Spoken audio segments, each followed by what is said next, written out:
በስመ አብ ወወልድ ወመንፈስ ቅዱስ አሃዱ አምላክ አሜን። ዘላለም ሥላሴ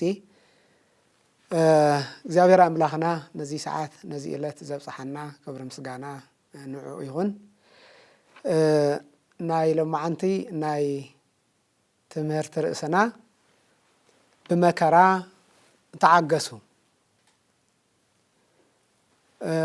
ሐዋርያው ቅዱስ ጳውሎስ ናብ ሮም ምእመናን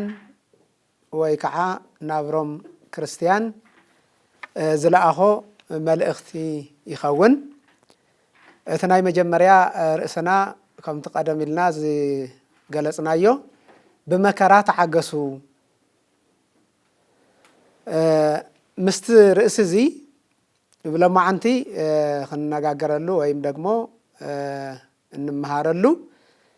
ብዛዕባ ክርስቲያናዊ ህይወት ይኸውን ማለት እዩ። ሰማዕትናን ተመልከትናን ናይቲ ርእሲ ጭብጢ ንምእንቲ ክትወስዱ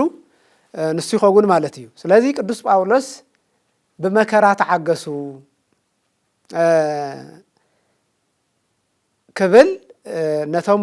ኣብ ሮም ዝነበሩ ክርስቲያን ዝተፈላለየ መከራን ፈተናን ዝበፅሖም ዝነበሩ ምእንቲ ጠንኪሮም ሃይማኖቶም ኣጽኒዖም ንምእንቲ ክነብሩ እዚ ርእሲ እዚ ወይ እዚ መልእኽቲ እዚ ይልእኸሎም ማለት እዩ። ሕዚ መከራ ክንብል ተለና መከራ እንታይ እዩ? መከራ ብክልተ ገጽ ወይ ብክልተ መልክዕ ክንኸፍሎ ንኽእል ኢና። እቲ ሓደ መከራ እቲ ናይ መጀመርያ መከራ ካብ በዓልትና ካብ ውሽጥና ዝምንጩ ወይ ከዓ ዝመጽእ መከራ ክህሉ ይኸውን ማለት እዩ ወይ ከዓ ኣሎ። እዚ መከራ እዚ እግዚኣብሔር ብዘይ ምፍራሕ ወይ ከዓ ዓለማዊ ስራሕ ብምስራሕ ሓጢአት በደል ካብ ምስራሕ ዝመጽእ መከራ እዩ እዚ መከራ እዚ። ስለዚ መከራ እዚ ሓደ ፍጥረታዊ ወይ ከዓ ዓለማዊ ሰብ ዘምጽኦ መከራ እዩ ማለት እዩ።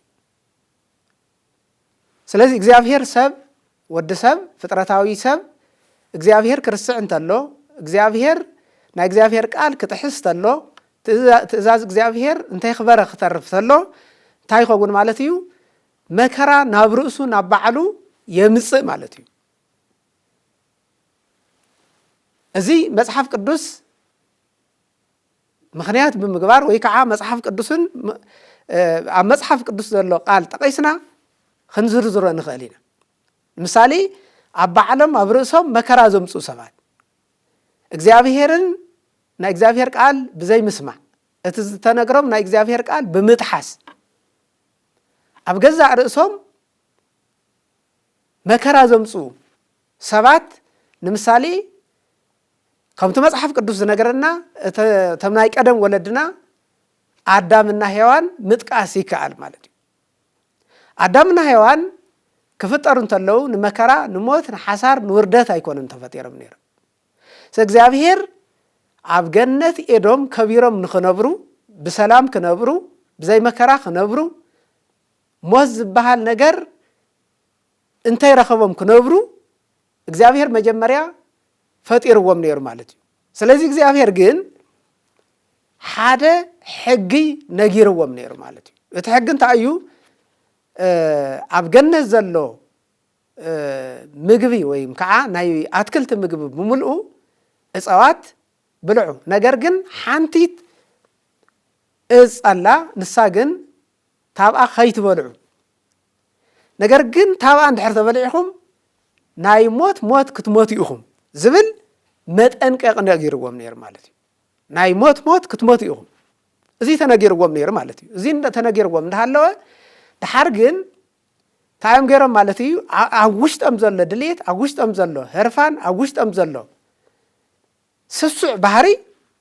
ነቲ ናይ እግዚኣብሔር ቃል ከይትግብሩ ነቲ ናይ እግዚኣብሔር ቃል ከይሰምዑ ገይርዎም ማለት እዩ። ስለዚ እቲ ናይ እግዚኣብሔር ቃል ክጥሕሱ ገይርዎም። እቲ ጥንተ ጸላኢ ዝበሃል ሰይጣን ዝበሃል ናይ መንፈስ ቅዱስ ስራሕ ወይም ከዓ ጽቡቕ ዝኾነ ነገር ብሙሉእ ተቃራኒ ዝኾነ ሰይጣን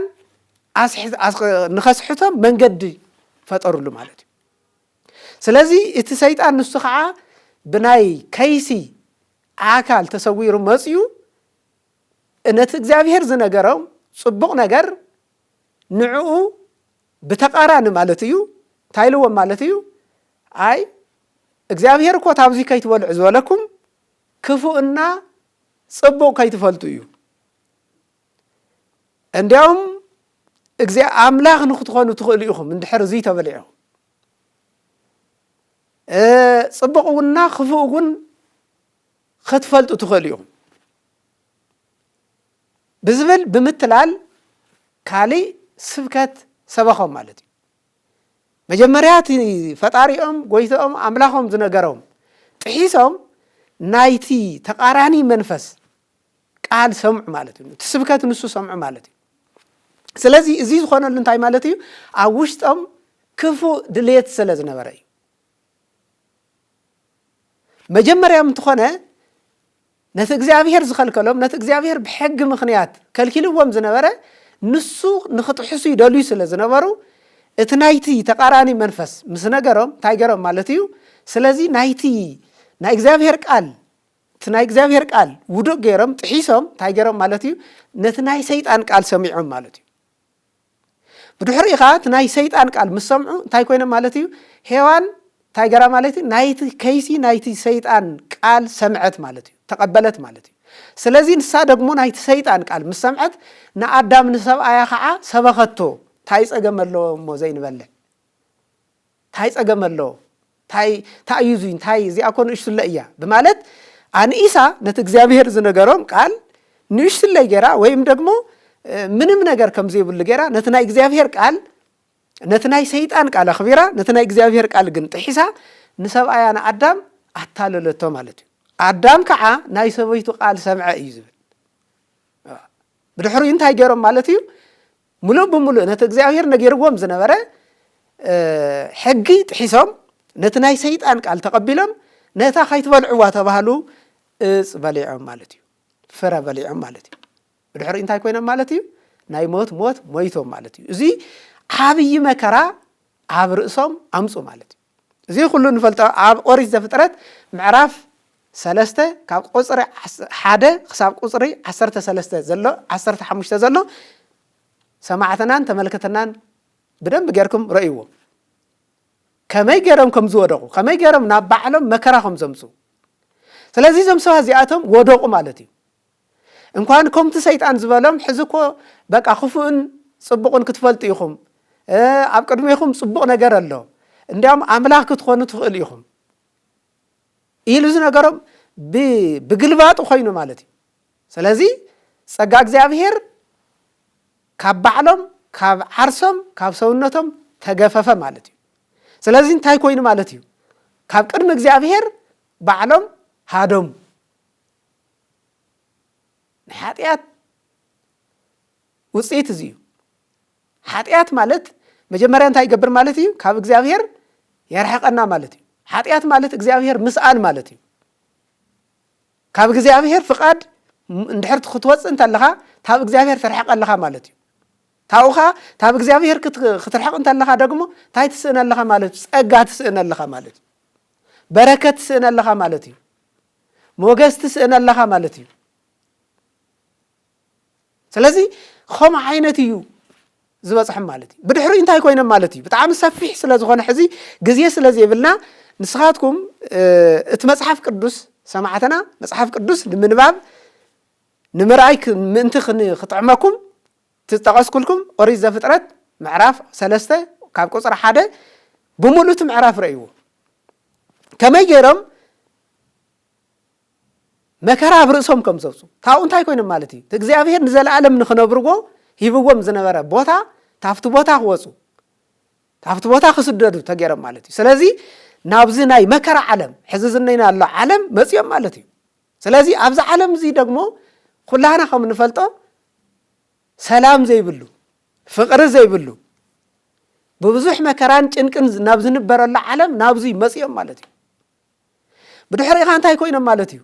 تمليسهم ناب جنة كياتو عبر جنة سيف استعاطق ملأخ أقمت أجزابير يزب جنة ون سينم أجزابير ون سينم إتا أجزابير هي بقوم زنا ربطها ون سينم مالتي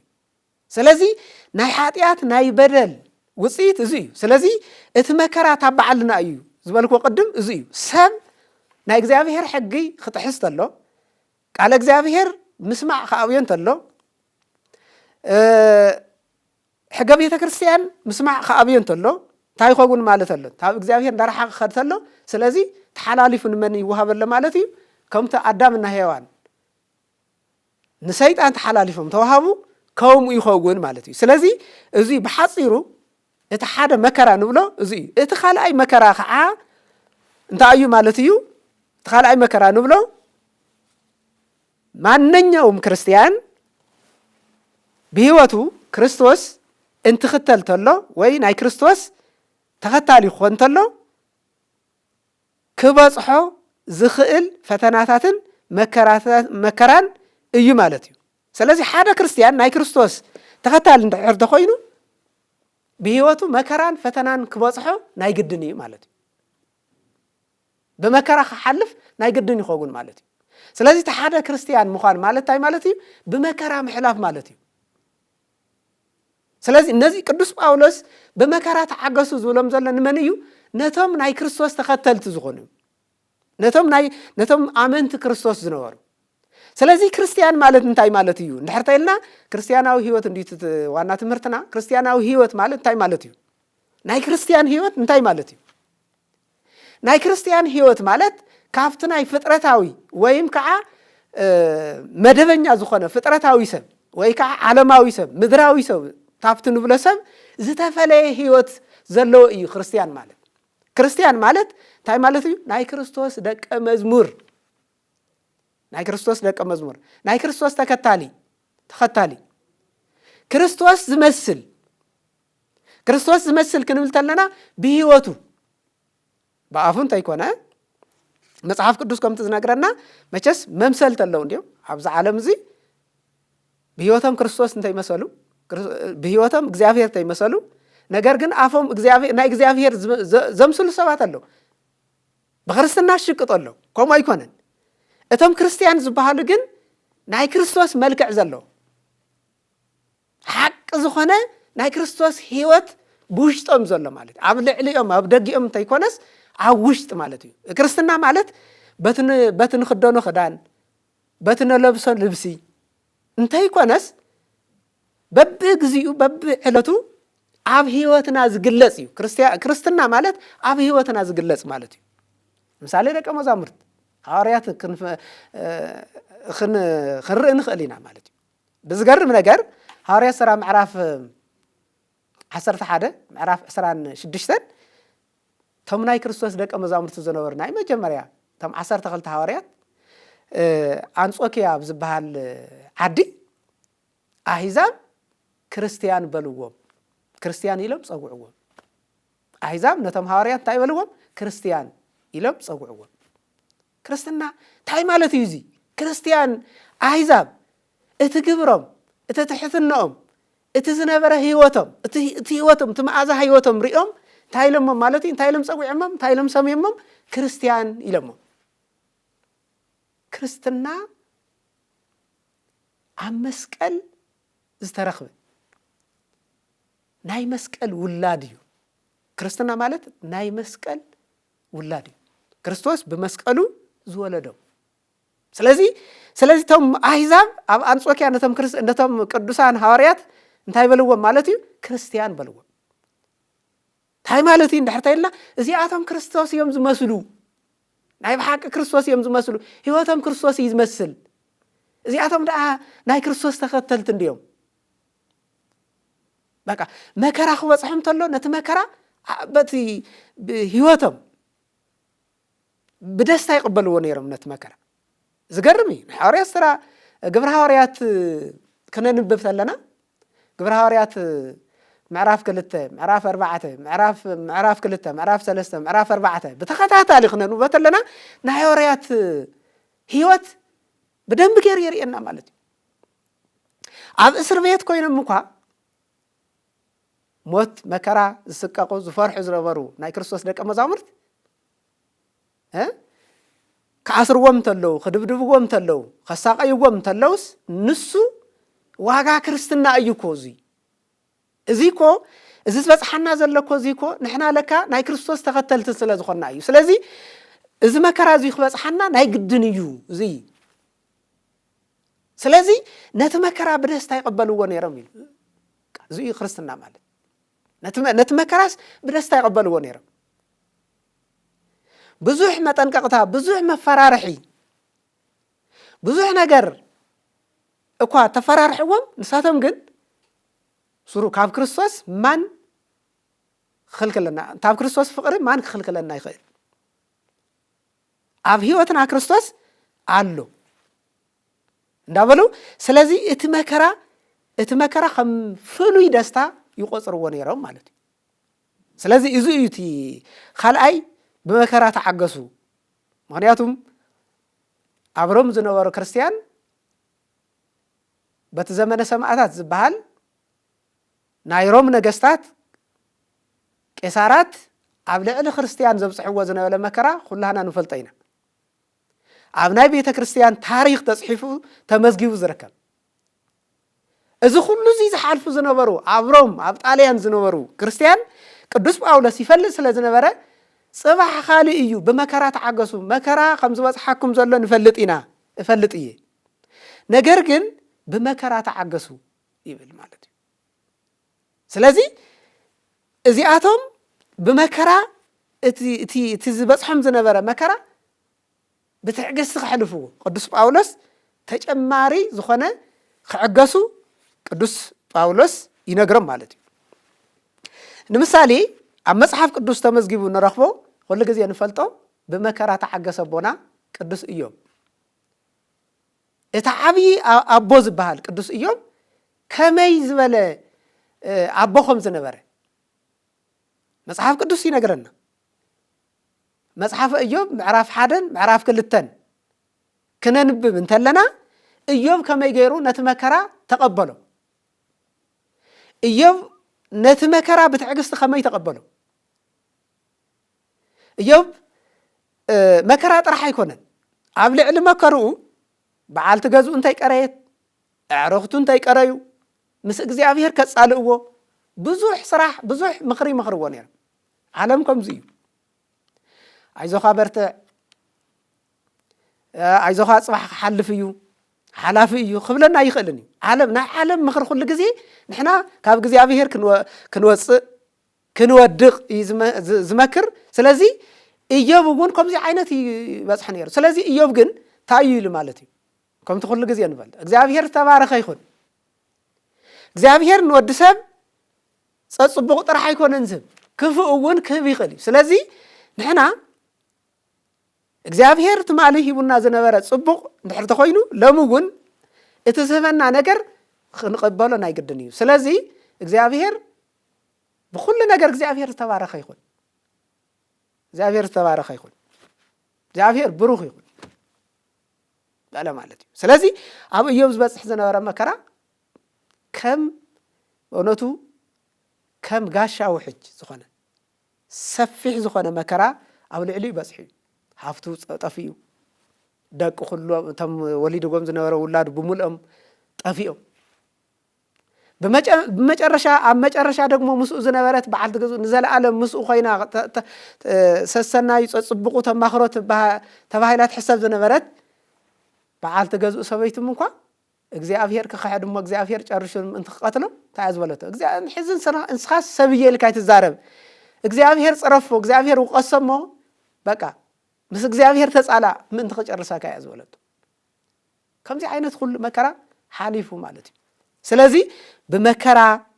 ተዓገሱ ኢዮብ አስተውዕሉ ኢዮብ ሕሰቡ ስለዚ ኢዮብ መከራ ጥራሕ ኣይኮነን ድሕሪ መከራ ኢዮብ እንታይ ኮይኑ ማለት እዩ እንታይ ይረኽቡ ኢዮብ ድሕሪ መከራ ዝኩሉ መከራ ኢዮብ እንታይ ኮይኑ ማለት እዩ ዝተባረኸ ህይወት ረኺቡ ማለት እዩ እግዚአብሔር ብህይወትና ይባርኸና ኢዮብ ተባሪኹ ስለዚህ መከራ እንታይ ማለት እዩ መከራ ድሕሪ መከራ እንታይ ኣሎ ማለት እዩ ዋጋ ኣሎ ማለት እዩ ድሕሪ መከራ እንታይ ኣሎ ማለት እዩ ሓድሽ ህይወት ኣሎ ኢዮብ ሓድሽ ሰብ ኮይኑ እንዲያውም ታፍቲ ናይ መጀመርያ ዝነበረ ህይወቱ ዝበለፀ ህይወት እግዚአብሔር ሃቦ ስለዚህ ተፈላለየ መከራ ክበፅሓና ይኽእል እዩ ምእመናን ብዙሕ መከራ ብህይወትና ክሓልፍ ይኽእል እዩ ነገር ግን ከምቲ ናይ ኢዮብ ህይወት ዝረአናዮ ከምቲ ናይ ቅዱሳን ሐዋርያት ህይወት ዝተመልከትናዮ አባና እውን ዝተፈለየ አመንት እንድሕር ተኮይና ክርስቲያን እንድሕር ተኮይና ዝተፈለየ ህይወት አይመጽን ማለት እዩ ስለዚህ ካሊ ጎይታናን መድኃኒትናን ኢየሱስ ክርስቶስ ክብር ምስጋና ይብጽሐዮ ታይሉ ከምዚ ይብል አጀኹም አነ ንዓለም ከም ዘሸነፍክዎ ንስኻትኩም እውን ዓለም ከተሸንፉ ይግባአኩም አና ዓለም ከም ዘሸነፍክዎ እዩ እንዲያውም ከፊል እንታይ ዝብል ማለት እዩ ንስኻትኩም ይብሎም ነቶም ደቀ መዛሙርቱ ማለት ነው ሐዋርያ ንስኻትኩም ኣብ ዓለም እንዳሃለኹም መከራ ኣለኩም ኣብ ዓለም እንዳሃለኹም መከራ ኣለኩም ክርስትና ከምዚ ማለት እዩ አልጋ በአልጋ ከም ዝበሃል አይኮን ኩሉ ነገር ብሰናይ ንሓልፎ ማለት እዩ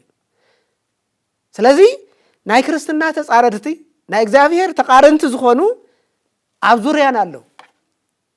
በአውሩ ሰይጣን እግዚአብሔር ክነምልኽ ክንጽልይ ክነገልግል ሰናይ ስራሕ ክንሰርሕ አይደለን ሰይጣን እግዚአብሔር አሚንና ክንነብር አይደለን ሰይጣን ናይ ሰይጣን ተላእኽቲ ደግሞ አለው ስለዚህ ክርስቶስ እቲ ንጹህ አምላኽ ዝኾነ እቲ ንጹህ ጌታ ዝኾነ እቲ ንጹህ ፈጣሪ ዝኾነ አምላኽ እንታይ በዲሉ ድየ መስቀል ውዒሉ ንጹህ እንዲ ስለዚህ ነዚ እዩ ንስኻትኩም ከዓ ኣብ ዓለም ኢኹም ዘለኹም ኣብቲ ናይ ሰይጣን ግዝኣት ዝኾነ ዓለም ኢኹም ዝኒኹም ስለዚህ ኣብ ዓለም ምህላውኩም ኣይተረስዑ ኣብዚ ዓለም እዚ ክሳብ ዘለኹም መከራ ኣለኩም ምክንያቱም እቲ መከራ ንዓኻትኩም ጥራሕ ኣይኮነን መፅዩ ንዓይ እውን ኣነ እውን በዚ መከራ እዚ ይሓሊፍ ስለዚህ አጀኹም አነ ንዓለም ከም ዝሰዓርክዎ ንስኻትኩም እውን ንዓለም ክትስዕርዎ ኢኹም ዮሐንስ ወንጌል ምዕራፍ 16 ቁጽሪ 33 በቃ ዓለም ከማይ አሸንፉ ከማይ አሸንፍኩም ሕለፉ ስለዚህ ዓለም እንዳሃለና ንምንታይ መከራ ይበጽሐና ንምንታይ ስደት ይበጽሐና ንምንታይ ንረሃብ ንጠሚ ንምንታይ ንጸምእ ንምንታይ ንጽላእ ንምንታይ እንደኪ ንምንታይ ንዓርቕ ክንብል ኣይንኽእል ዋጋ ናይ ክርስትና ህይወት ስለ ዝኾነ ሓደ ታፍቲ ዓለማዊ ሰብ ንፍለየሉ ስለ ዝኾነ እዚ እቲ ሓደ እቲ ካልኣይ ድሕሪ መከራ ቅዱስ ጳውሎስ ዝነግረና በዚ በሮሜ ምዕራፍ 12 ቁጽሪ 12 ወለ ተስፋክሙ ተፈስሑ አመልከቱ ድሕሪ ተስፋ ድሕሪ መከራ እንታይ ኣሎ ማለት እዩ ተስፋ ኣሎ ተስፋ ከንታይ ማለት እዩ እቲ ካልኣይ ቁጽሪ ተስፋ እምነት እዩ ስለዚህ እንታይ እዩ ዝብል ብተስፋ ደስ ይበለኩም ብተስፋ ተሓጎሱ እቲ መከራኹም ናብ ህይወት ስለዚ ይቕየር እቲ ዝተቀበልኩም መከራ ናብ ዘለዓለማዊ ህይወት ስለዚ ይቕየር ብልቢ ዘይተሓስበ بعين ዘይተረአየ ብእዝኒ ዘይተሰምዐ በረከት ሒዙ ስለዝመጽእ ስለዚህ በተስፋ ደስ ይበልኩም ባህ ይበልኩም እግዚአብሔር ዝተመስገነ ይሁን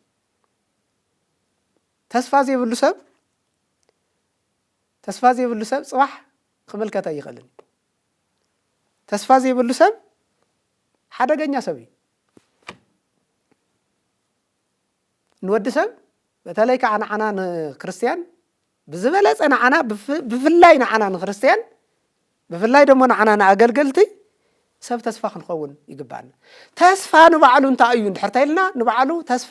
እምነት እዩ ምእማን እዩ ተስፋ ማለት ሲልካ ተዓሽሙ እንታይ ኮነስ ተስፋ ዝበሃል እንታይ እዩ እምነት እዩ ኣብ ዕብራውያን ምዕራፍ 11 ቁጥር 3 ክንምልከት ኣለና ተስፋ እምነት ይልዎ ቅዱስ ጳውሎስ ተስፋ ማለት እምነት እዩ ስለዚ እቶም ቅዱሳን ነቢያት እቶም ቅዱሳን አቦታትና መንግስተ ሰማያት በተስፋ አሚኖም ኣብ ዝምድር እዚ እንዳሃለው እታትመጽ ከተማ እታትመጽ መንግስተ ሰማያት ብርሑቕ ራእይዋ ተመልከትዋ ንዓኻ ብርሑቕ ኮይኖም ሰገዱላ ይብል ክብር ምስጋና ነው ይኹን መንግስተ ሰማያት በተስፋ ዝጓዓዝ ክርስቲያን መንግስተ ሰማያት ኣብዚ ዘለናዮ ዓለም ኮይኑ መንግስተ ሰማያት ይሪ ይመልከት መንግስተ ሰማያት ኣብዚ ዓለም እዚ ኮይንካ መንግስተ ሰማያት ምርኣይ ይካኣል ንምሳሌ ኣብዚ ምድር ዝነበረ ቅዱስ እስጢፋኖስ ተመልከቱ ቅዱስ እስጢፋኖስ በህይወቱ በመከራ ክርስቶስ ዝመስል እዩ ቀደም መከራ እንታይ ዓይነት ህይወት ከም ዝወልድ ተመልከቱ መከራ እንታይ ዓይነት ህይወት እዩ ዝወልድ ቅዱስ እስጢፋኖስ ከማና ሰብ እንዲዩ ስለዚ እቲ ኣብ ቅዱስ ሉቃስ ወንጌል ተመዝገበ ምዕራፍ 23 ዝተመዝገበ ህይወት ነቶም መከራ ዘርእይዎ ዝነበሩ ሰባት ጎይታናን መድሓኒትናን ኢየሱስ ክርስቶስ ኣቦ ይቅርበሎም ከም ኃጢአት ጌርካ ኣይትቁፀረሎም ኢልኹም ተዛረቦ ቅዱስ እስጢፋኖስ እውን እዚ ህይወት እዚ ደገሞ ማለት እዩ ስለዚ ቅዱስ ጳውሎስ እዚ እንዳተናገረ እንዳሃለው ሰማይ ተኸፊቱ ጎይታናን መድሓኒትናን ኢየሱስ ክርስቶስ በየማነ አብ ተቀሚጡ ረአዮ ተመልከቱ ስለዚህ ነቶም ዝድብድብዎ ዝነበሩ ክፋኣት መከራ ዘርእይዎ ዝነበረ ሕዚ ሰማይ ተኸፊቱ ርኢ ኣለኹ በሎም ስለዚህ ተስፋ ናይ መን ውላድ እንድሕር ተይልና ናይ መን እዩ ናይትን ሓልፎ ተጋድሎ ህይወት እዩ ናይቲ መከራ እዩ ማለት እዩ ስለዚህ ነታት መጽ መንግስተ ሰማያት እንደሓሰብኩም ደስ ይበልኩም ዋላ እኳ ኣብዚ ዓለም እዚ ደስ ዘየብል ነገር እንታለው ነገር ግን መጻ ህይወት ዘላለማዊ ህይወት ምስ እግዚአብሔር ዘላለማዊ ህይወት ምስ ክርስቶስ ዘላለማዊ ህይወት ምስ ቅዱሳን ምስ ጻድቃን ዘሎ እቲ እንደሓሰብኩም ደስ ይበልኩም ይብሎም ቅዱስ ጳውሎስ ማለት እዩ እቲ ካልኣይ በተስፋ ተሓጎሱ ክብል ተሎ ተስፋ ትንሳኤ ብምሕሳብ ብናይ ክርስቶስ ዝተመሰረተ ሕያው እምነት እቲ ንረኽቦ ትንሳኤ እንዳሓሰብና ብኡ አሚንና እንዳተሓጎስና ደስ እንዳበለና ክነብር ማለት እዩ እቲ ሳልሳይ ለጸሎትክሙ ተጸመዱ ብጸሎት ጽንዑ በመከራ ተዓገሱ በተስፋ ባሃይበልኩም ቀጽሉ ከዓ ብጸሎት ጽንዑ ጸሎት ከንታይ ማለት እዩ ሓደ ክርስቲያን በህይወቱ ናይ ጸሎት ሰብ ክኸውን ይግባእ ኩሉ ግዜ በብዕለቱ ምስ እግዚአብሔር ክራኸበለን ምክንያቱ ምስ እግዚአብሔር ንራኸበሉ ሓደ ነገር እንታይ እዩ ጸሎት እዩ ናብ እግዚአብሔር ዘራኸበና ብቸኛ መንገድ ዝበሃል መን እዩ ጸሎት እዩ እምነት ኣሎ ክርስቲያናዊ ህይወት ኣሎ ታውኻ ምስ እግዚአብሔር ብምንታይ ንራኸብ ማለት እዩ ብጸሎት ስለዚህ ጸሎት አላይ ምዃኑ ምንም ዘከራኽር ነገር የብሉ ጸሎት አላይ ምዃኑ ቅዱሳት መጻሕፍት ካብ ብሉይ ኪዳን ጀሚሩ ክሳብ ሐዲስ ኪዳን ዘሎ ቅዱሳት መጻሕፍት ብሙሉእ ናይ ጸሎት ጠቃሚ ምዃኑ ይነግሩና ማለት እዩ ከምቲ ኩሉ ግዜ ንጽልዮ ናይ ቅዱስ ዳዊት መዝሙረ ዳዊትን ክንምልከት ኣለና ጸሎት እንታይ ዝኣክል ጠቃሚ ምዃኑ ንርዳእ ማለት እዩ ጎይታናን መድሓኒትናን ኢየሱስ ክርስቶስ እውን ጸሎት ምሄርና እዩ ማለት እዩ ኣብ ማቴዎስ ወንጌል ምዕራፍ 6 ኣብ ቅዱስ ሉቃስ ወንጌል ምዕራፍ 11 ጸሎት ጠቃሚ ምዃኑ ንስኻትኩም ኣብ ሰማያት እትነብር አቦና ስምካ ይቀደስ ኢልኩም ጸልዩ ኢልና ማለት እዩ ስለዚህ ብጸሎት ጠንክሩ ጽንዑ ነገር ግን እቲ ጸሎት እውነተኛ ጸሎት ክኸውን ኣሎ ናይ ሓቂ ጸሎት ክኸውን ኣሎ በእውነት ጸሎት ሕዝውን ጸሎት ጠቃሚ እንዲዩ ነገር ግን ጸሎት ከምዞም ናይ ፈሪሳውያን ዓይነት ጸሎት ኣሎ ይኮነ ፈሪሳውያን ኣብ መጽሓፍ ቅዱስ እንፈልጦም ፈሪሳውያን መጽሐፍ ቅዱስ ዝነገረና ወንጌል ዝነገረና ፈሪሳውያን እንታይ እዮም ንሳቶም ነቲ ጸሎት ተቀምብሉ እንታይ እዩ ኣብ ምድሪ ዋጋ ንኽቕበሉሉ እግዚአብሔር ታብ ዘየድሕነና ኣብ ምድሪ ታብ ሰብ ዋጋ ንምቕባል ጸለይቲ ንኽመስሉ ጻድቃን ክመስሉ ቅዱሳን ክመስሉ ይደልዩ በቃ ጌታናን መድኃኒትናን ኢየሱስ ክርስቶስ ኣብ ማቴዎስ ወንጌል ምዕራፍ 23 ናብ ዝነገረና እዞም ሰባት እዚኣቶም ክጽልዩ እንተለዉ እንታይ ቀረየ ኣብ ማእዘን መንገድ ደው ኢሎም ጠጠው ኢሎም ይጽልዩ ይለና ንምንታይ እዮም ከምዚ ዝገብሩ እዞም ሰባት እዚኣቶም ንእግዚአብሔር ተይኮነ ሰባት ቅዱሳን እዮም እንዳበለ ንዓቶም ምእንቲ ዘይግብኦም ኣኽብሮት ምእንቲ ንኽረኽቡ እዚ ዘይጠቅም ጸሎት እዩ እዚ ውዳሴ ከንቱ ዝተመለ ምንም ዓይነት እግዚአብሔር ኣብዘ ቀሚጥካ እቲ ጸሎት ንባዕልኻ ጥቕሚ ምድላይ ዘይግባእካ ኣኽብሮት ንምቕባል ተጠንቀቁ ከምዚኣቶም ኮይትኾኑ ወይታናን መድኃኒትናን ኢየሱስ ክርስቶስ ከምዚኣቶም ኮይትኾኑ እዚኣቶም ኣብዚ ምድሪ እዚ ዋጋኦም ብቻ ረኺቦም ኣለዉ ስለዚህ ጸሎት ማለት ጸሎት ካብ ውሽጢ ከምቲ ዝመጠና ኣብ ውሽጢ እዩ በቃ ምስ እግዚአብሔር ምንግጋር እዩ ጸሎት ማለት ምስ ካልእ ይኮንና ንነጋገር ጸሎት ምስ ካልእ ሰብ የማይኮነን ምስ ካልእ ግኡዝ ነገር የማይኮነን ጸሎት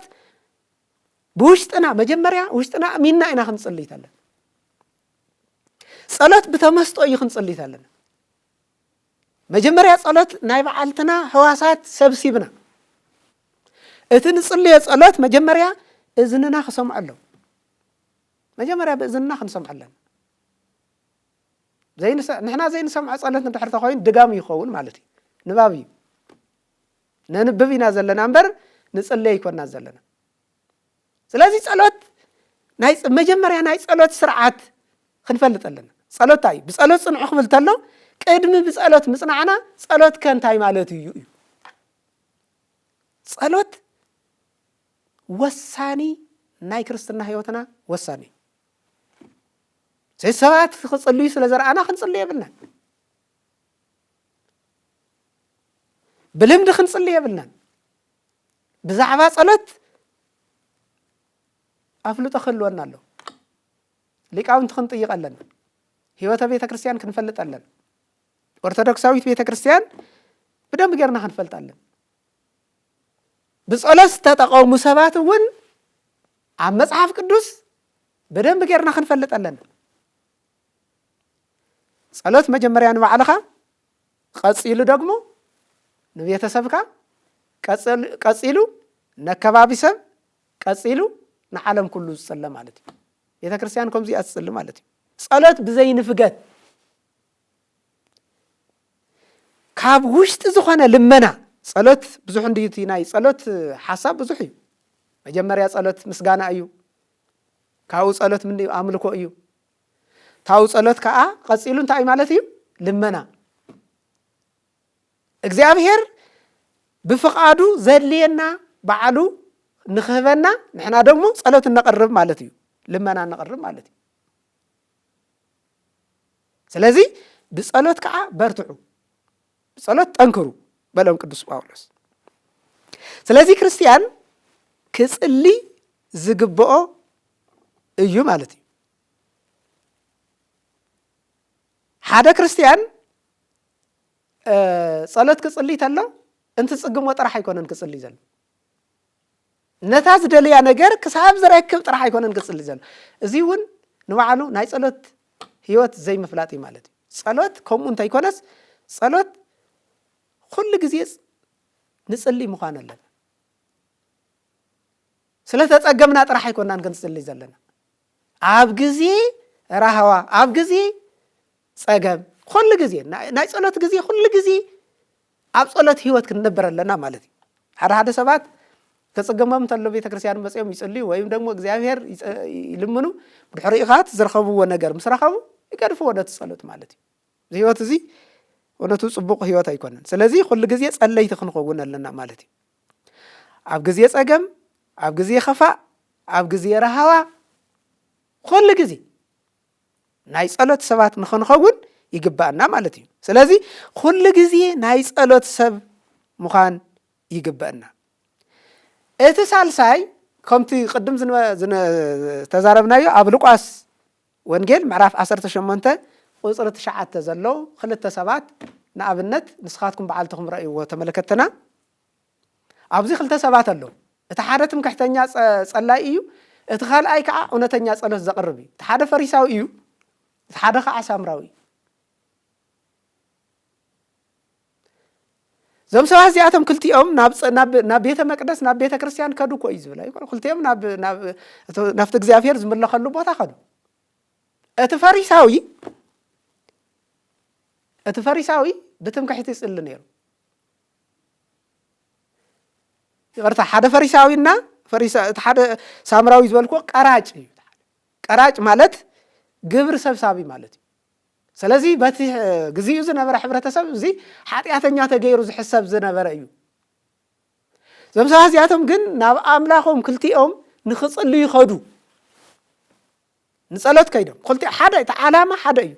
ክልቲኦም ንምንታይ እዮም ከይዶም ንጸሎት ከይዶም ግን ዘቕረብዎ ጸሎት ዝተፈላለየ ጸሎት ንምንታይ እቲ ፈሪሳዊ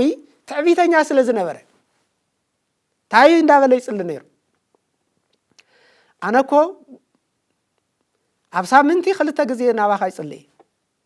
ምጽዋት እኮ ሂብ እየ እወ ኣነ እኮ ሕግዝ ናትካ ሕጊ ብጣዕሚ ዝሕሉ እየ ግን ጎይታ ከምዚ ኃጢአተኛ ሰብ እዚ ስለ ዘይገበርካኒ ግን ኣመስግነካ በለ ገርም ነገር እዚ ከምዚ ዓይነት ጸሎት የለን ብጻይካ እንዳጸረፍካ እንዳጓረድካ እንዳታሓትካ ንባዕልኻ እንዳጽደቕካ ከምዚ ዓይነት ጸሎት የለን ካብዚ ህይወት እዚ እግዚአብሔር ያድሕነና እቲ መጀመርያ ዝናገር ዝኖ ጸሎት ማለት እዚ ሕዚ ናይ ፈሪሳውያን ጸሎት ንተርእዮም ዝገብርዎ ነይሮም በር ጸሎት ታብ ውሽጦም ኣይኮነን ማለት እዩ ጸሎት እንዳተራገምካ ሰብ እንዳጓረድካ ሰብ ብጣዕሚ እንዳጸረፍካ ኣይኮነን ከምዚ ዝበሃል ጸሎት የለን እቲ ቀራጭ ግን እንታይ ከመይ ገይሩ ይጽሊ ነይሩ ብትሕትና ኮይኑ ናብ ሰማይ እኳ ቀንዕ ኢሉ ንምርኣይ በእውነቱ ኣይደፍር ነበረ ስለዚህ ልቡ እንዳወቕዐ እንዳሓዘነ እንዳተጸጸተ በቲ ዝፈጸመ በደል እቲ በደሉ እንዳኣመነ እዚ እዩ እቲ በደሉ እንዳኣመነ እቲ ዝገበረ ኣበሳ እንዳኣመነ ታይ ገብር ነይሩ ማለት ይጽሊ ነይሩ ስለዚህ ክርስቶስ ብምሳሌ እዩ ተናገረው ታብዞም ሰባት እዚኣቶም ክልቲኦም ማን እዩ ጻድቕ ኢሉ ጠየቆም እቲ ቀራጭ በለው ተኸክል እዩ እግዚአብሔር ከምዚ ህይወት ክነብረና እዩ ዝደሊ ማለት ስለዚህ ጸሎት ማለት ብትሕትና ዝቀርብ ማለት እዩ ብትሕትና ዝቀርብ ባዕልኻ ዋሪድካ ቅድሚ እግዚአብሔር ክርስቶስ ዝቃል እዚ ምስተናገረ ኣብ ቅድሚ እግዚአብሔር በዓልቶም ክንድግዛዕ ገይሮም ዘርእዩ ሰባት ወይም ታሽሙ ዝገብሩ ሰባት ከፍ ዘብሉ ርእሶም ይዋረዱ እቶም መጀመርያ ርእሶም ትሕት ዘብሉ ሰባት ግን ይዓብዩ በትሕትና እዩ ክርስቶስ ብዛዕባ ትሕትና ክርስቶስ ንዓና ብዙሕ ምሄርና እዩ እግሪ ደቂ ሰባት ሓጺቡ ክርስቶስ እግሪ ደቂ ሰባት ዝሓጸበ እዩ ስለዚህ ጸሎት ማንኛውም ናይ ክርስትና ህይወት ክርስቲያናዊ ህይወት ዝበሃል መጀመርያ እቲ መንገዱ ትሕትና እዩ በትሕትና ክንመላለስ ስለዚህ ጸሎት እውን ብከምዚ ዓይነት እዩ ዝጽለ ማለት እዩ ስለዚህ ብጸሎት ክንነብር ኣለና ማለት እዩ ኩሉ ግዜ ብጸሎት ክንነብር ኣለና እቲ ጸሎት ከዓ ሓቃዊ ጸሎት ክኸውን ኣሎ ክርስቲያናዊ ህይወት ዝተላበሰ ጸሎት ክኸውን ኣሎ ማለት ራብዓይ ለግብረ ቅዱሳን ተሳተፉ ቅዱሳን ብዘልዮም ኩሉ ርድእዎም ሓግዝዎም ቅዱሳን ይብል ቅዱስ ጳውሎስ ኣብዚ ቅዱሳን ማለት ቅዱሳን ዝብሎም ዘሎ እዚኣቶም ማን እዮም እቶም በቲ ግዜ ዝነበሩ ኣመንቲ ክርስቶስ ብምልኦም እቶም ታዛ ኣመነት ቤተ ክርስቲያን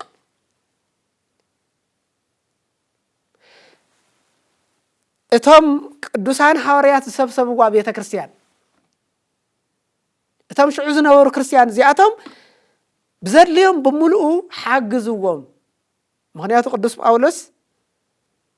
ኣብ ኢየሩሳሌም ዝነበሩ ቅዱሳን ኣመንቲ ፀገም ኣብ ዝበፅሖም ግዜ እርዳታ እንኳን እንዳሰብሰበ ይወስደሎም ነይሩ ስለዚ ቅዱሳን ብዘድልዮም ኩሉ ርድኡ ሓግዙ ኣጽናዕንዕዎም ኣበረታትዕዎም ይብል ማለት እዩ ከምቲ ቀደም ኢልና ዝተናገርናዮ ቅዱሳን ዝብል ሽም እንታይ ማለት እዩ ካብ ኃጢአት ናብ ጽድቂ ዝተጸውዑ ካብ ኃጢአት ናብ ጽድቂ ዝተጸውዑ ካብ ጸልማት ናብ ብርሃን ዝመጹ ወይ ከዓ ካብ ኃጢአት ዝተፈለዩ ማለት እዩ بدم كريستوس كاب حاتيات زنصو مالتي زياتهم سلازي نزياتهم حاجزوهم ردؤوهم أصنعنوهم قدوس باولوس مانو قدوس بيطرسم بقدامي ملوختو معراف كلتاي قصري تشعاتاي خصاب 10 زلو كمزي كبل نتا بكريستوس تصوعت بيت كريستيان استتصوعوا كريستيان قدوس حزبي قدوسان كهنات نبعلو رستي زتفلخو كريستوس نرست منغسته سمايات نتا زقمط ارست منغسته سمايات زتفلخو قدوسات كهنات قدوس حزبي زتفليه نرستو زتفليه حزبي زتمرصه حزبي ካብ ጸልማት ናብ ዝድነቕ ብርሃን ዝተጸውዐ ህዝቢ ክብሪ ምስጋና ንዑ ይኹን እዚኣቶም እዮም እዚኣቶም ቅዱሳን ይባሃሉ ብስርሖም ብጸሎቶም ብሃይማኖት ምጽንዖም ኣብዚ ዓለም እዚ ብዙሕ መከራ እንኳ እንትበጽሖም ነቲ መከራ ተይበድሆም ነቲ መከራ አሸንፎም ዝወጹ ነዚኣቶም ሓግዝዎም ይብል ማለት እዩ እንዳጠቃለልና ይኹን ከተለና እንታይ ዝብል ተቀበልቲ ጋሻ ሁኑ ተቀበልቲ ጋሻ ሁኑ እቲ ኻሊ ናይ ክርስትና ህይወትና ክርስቲያናዊ ህይወት ዝበሃል እንታይ ማለት እዩ ተቀበልቲ ጋሻ ምዃን ንጸገሞ ምክፋል ክርስቲያን ርእሱ ፈታዊ ጥራሕ አይኮነን ምክንያቱም ርሑቕ ስለ ዝርኢ መንግስተ ሰማያትን ብርሑቕ ከም ተቀድም ተናገርናዮ መንግስተ ሰማያትን ስለ ዝፈልጣ እግዚአብሔር ስለ ዝፈልጥ ዓብይ ዋጋ ምንዋሩ ስለ ዝፈልጥ ታይ ማለት እዩ ስለዚ እቲ እግዚአብሔር ዝሃቦ በረከት እቲ ገንዘብ ናይ ባዕለይ ገንዘብ ይሉ ኣይخርዕን ማለት እዩ ስለዚ ንዝጠመዩ ንዝጸምኡ ንዝዓረቁ ይረድእ ማለት እዩ ነዚ ጎይታና ምን ሓሪትና ኢየሱስ ክርስቶስ ኣብ ማቴዎስ ወንጌል ምዕራፍ 25 ኣብ መጨረሻ ምዕራፍ ዘሎ ቁጽሪ ዘሎ ታይ ዝብል هو ጠሚ ኣብልዓኹምኒ ጸሚ ኣስተይኹምኒ حريقة ألبسكمني تأثيرة طيبكمني حميمة طيبكمني إلى مسبلهم أبيرينا كام مسبلوه تفتم تختلتي نتحدث جواركم لنا عاي جواركم لي مالتي تملكت ناي جدًا كريستوس أبز مدرزي مسيو ንዑ ምጽዋት ክንህቦ ኣይኮነን ከናይ ተጸገሙ ወገናታትና ኣለዉ ንዓና ዝደልዩ ብዙሓት ጽጉማት ኣለዉ እዚኣቶም እንዳተጸገሙ ኣነ በቃ እዚ ንዓ ይምልከትን ዝብል ክርስቲያን ድሕር ተኾይኑ ሕዚ እውን ክርስትና ጸገም ኣለዎ ማለት እዩ ገዛና እንዳዓፀና ንበዓልትና እንዳበላዕና ንበዓልትና ርዩና እንድሕር ነብር ተኾይና ካልኦት እንዳተጸገሙ እንድሕር ዝነብሩ ተኾይና ክርስትናና ሙሉእ ይኮነን ማለት እዩ ስለዚ ተቐበልቲ ጋሻ ኹኑ ኣካፍሉ መጽውቱ ሓደ ናይ ክርስትና ህይወት ታፍቲ ናይ ጸሎት ታፍቲ ናይ ብመከራ ምሕላፍ ሓደ ትዘለካ ምክፋል ማለት እዩ እቲ እግዚአብሔር በረከት ዝሃበካ ንኻልእት እውን ከተካፍሎ ኣለካ ማለት እዩ ታ እግዚአብሔር ዝሃበካ እግዚአብሔር ክነካፍል ተለና እግዚአብሔር ጸጉኡ የብዝሓልና ማለት እዩ በረከቱ ይበና ማለት እዩ ስለዚ እወ ጋሻ ተቐበልቲ ኹኑ ቀጺሉ እንታይ ዝብል ነቶም ዝረግሙኹም ሰባት መርቑ ይዝብል ክርስቲያን ከምዚ ናይ መጨረሻ ትምህርትና እዩ ማለት እዩ ሰባት ነቶም ጸላእትኹም እንተይቀረዩም ኳ ፍተውዎም ክርስትና ክሳብ ክንድዚ ጸላእትኹም ፍተው ነቶም ዝረግሙኹም መርቑዎም ባርኹዎም ኣና ናይ ክርስትና ህይወት ከምዚ ማለት እዩ ሳቶም ክጸርፉና እንተለው ንሕና እውን ጻረፍቲ ኮይና ሳቶም ከምዚ ኹልና ንሕና ከምኡ ንመልስ እንድሕር ተኾይና ናይ ክርስቶስ ህይወት ይብልናን ማለት እዩ ክብር ምስጋና ንዑ ይኹን ክፉእ ብኽፉእ ኣይትመልሱ በፍቕሪ ንበሩ ንንስኻትኩም ተፋቐሩ ተሓጋገዙ ይብለና ማለት እዩ ስለዚ ብህይወትና እዘን ዝረኣናየን ዝተመልከትናየን ሰፊሕ ትርጉም እዩ ዘለዎ ግዜ ስለ ዝድርተና ግዜ ስለ ዘይብልና ስለዚ ብመከራ ክንዕገስ ኣለና ብተስፋ ክንሕጎስ ኣለና ብጸሎት ክንጸንዕ ኣለና ቅዱሳን ብህይወቶም ክንመስሎም ኣለና ቅዱሳን ክንሕግዞም ኣለና ናይ ቅዱሳን ክብሪ ክንረክብ ኣለና ከም በዓል አብርሃም ከምቶም ዝሓለፉ ኣቦታትና ቅዱሳን ንብሎም ቤተ ክርስቲያን ኣበው ኢላ ዘቐመጣቶም እቲ እግዚአብሔር በረከት ዝሃበና ክነካፍል ኣለና ጋሻታት ክንቀበል ኣለና ማለት እዩ በዚ ሎሙዝ ግዜ ዝተረፈ ዝተናዓቐ ማለት እዩ ስለዚ መጽሓፍ ቅዱስ ዝእዘና እዚ እዩ ማለት እዩ መጨረሻ እምነት ተስፋ ፍቕሪ ንዘለዓለም ጸኒዖም ይነብሩ ቀዳማይ ቆሮንቶስ ምዕራፍ 13 ቁጥር 13 ኣብ ህይወትና ንዘለዓለም እዞም ኣብ ላዕሊ ዝተቐስናዮም ብምልኦም ንዘለዓለም ነጊሶም ይንበሩ ስብሃት ለእግዚአብሔር ወለወላዲቱ ድንግል ወለመስቀሉ ክቡር አሜን